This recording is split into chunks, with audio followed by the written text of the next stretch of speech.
Now, Scientology contains then a direction, and it contains a goal.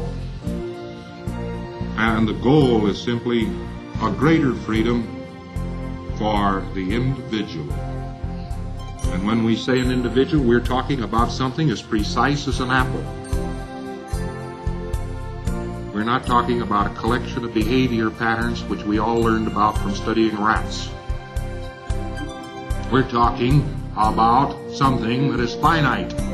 We're talking about somebody, the somethingness that you are and the capabilities that you can be. And this is what we're talking about. We're not talking about the color of your hair or the length of your feet. We're talking about you, and we know what we're talking about when we talk about you.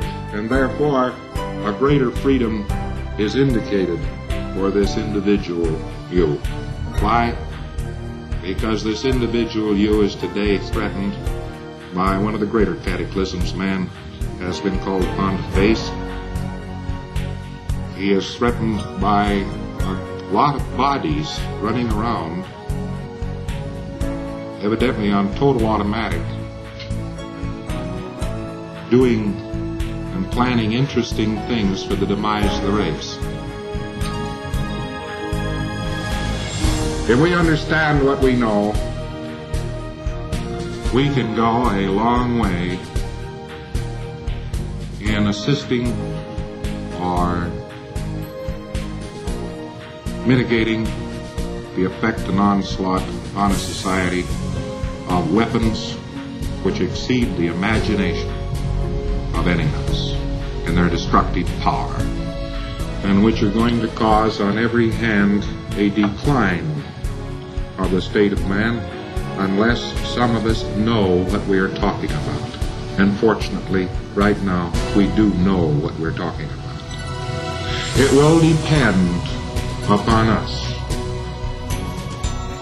to a very large degree whether man will become an animal in earnest or will continue to be a spiritual being. Because man is today threatened by men who have become animals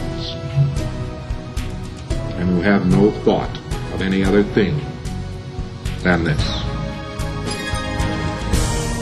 This work does not represent a revolt. It doesn't even vaguely represent a desire for the demise of any of these things.